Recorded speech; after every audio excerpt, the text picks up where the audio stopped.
Hey guys, बहुत दिनों के बाद जो है वो निदा मैडम के ऊपर रिएक्शन देने का मन किया है। और ये मन भी क्यों किया है ये भी मैं आपको आगे बताने वाली हूँ। क्योंकि वैसे तो निदा मैडम के ब्लॉग में ऐसा कुछ खास होता नहीं है जिसके ऊपर बात की जाए। एंड इतना कोई खास इंटरेस्ट भी नहीं रहता है कि भाई उनका ब्लॉग देखा जाए जब तक कि ये कुछ ऐसा थंबनेल टाइटल ना डालें। तो अभी जो निदा मैडम ने रिसेंट व्लॉग बनाया है Q&A का, तो हम उसके बारे में बात करेंगे। अगर आप लोगों को याद होगा तो लास्ट टाइम जब इन मोहतरमा ने मैरिज वाला प्रैंक किया था अपनी मोम के साथ, उस टाइम पे ही मैंने आप लोगों को ये बात बोल दी थी कि कोई ना कोई मैडम की लाइफ में है।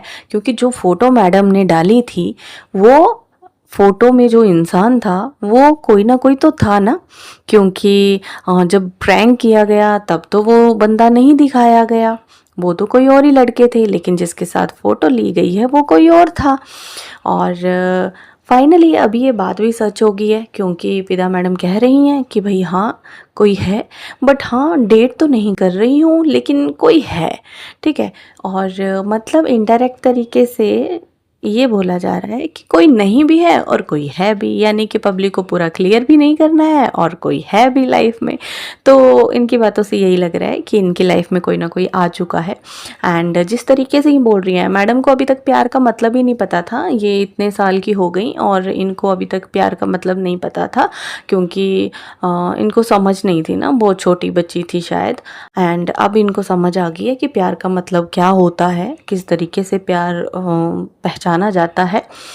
शायद इनको किसी ने वो वाला प्यार दे दिया है, इसीलिए शायद इनको अब प्यार समझ आ रहा है।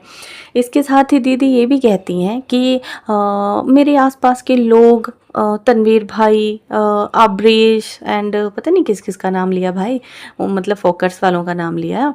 तो कहती हैं कि भाई वो ऐसे कपल्स हैं, उनको देख के मुझे ऐसा लगा वैसा लगा, मुझे फील हुआ है ना प्यार का। तो क्या भाई सुफियान के साथ रहते हुए ये कपल इसके साथ नहीं थे? ये तो तब भी थे ना, फोकट्स के साथ तब भी ये मिलते जुलते थे। रही बात तनवीर रुखसार की, तब भी इनकी बातें होती थी, मिलते जुलते थे। तो तब इनको पहचान नहीं हुई, लेकिन अभी हुई है। क्यों? क्योंकि अब जो आया है लाइफ में उसको भी तो धीरे धीरे इंट्रोड्यूस करना ही है ना पब्लिक में। एंड मैडम कहती हैं कि भाई इनका सपना तो घर, बच्चा और ये सब का ही है, इनको सोशल मीडिया से कोई लेना देना नहीं है। तो आपको लगता है इनके हिसाब से जिसको सोशल मीडिया से कोई लेना देना नहीं होता है ना, वो नहीं करता है?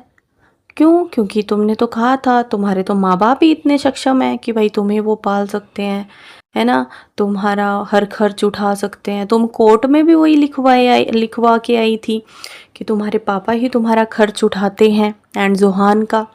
तो अगर तुम सोशल मीडिया नहीं भी चलाती तब भी शायद तुम्हारा बच्चा पल जाता, बट चलाना है। It's okay. हम तो यही कहेंगे भाई तुम्हें कोई ऐसा लाइफ पार्टनर मिल जाए जिससे तुम्हें संतुष्टि मिल जाए कि हाँ बस यही है, कि मतलब उसके बाद कहीं और आगे ना तुम जाओ, है ना। तो अच्छी बात है अगर कोई मिल भी रहा है। वैसे पहले दीदी जी कहती थी कि मैं मूव ऑन कर चुकी हूँ, अपनी लाइफ में मूव ऑन कर चुकी हूँ, लेकिन अभी कहती हैं कि मुझे अपनी लाइफ में मूव ऑन करना है। यानी कि मूव ऑन करने के लिए इनको किसी ना किसी आदमी की ज़रूरत पड़ रही है।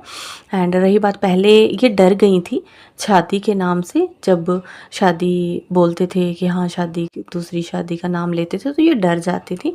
लेकिन अभी जब से इन्होंने तनवीर रुखसार को, अब्रेश को, जीशान को और पता नहीं किस किस को जब साथ में मतलब ऐसे कपल्स को देखा है, तो दीदी जी का मन बदल गया। आप समझ रहे हो ना गाइस? अब मैं क्या कहूँ यहाँ पे। ठीक है।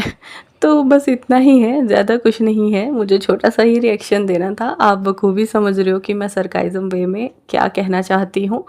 और एटलीस्ट हम लोगों को तो ये पता ही था शुरू से ही कि होने ही वाला है ये चीज़।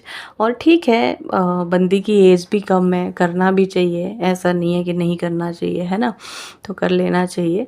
एंड चलिए गाइस, आज की वीडियो में इतना ही। मिलते हैं अपनी नेक्स्ट वीडियो में। Till then take care and bye bye.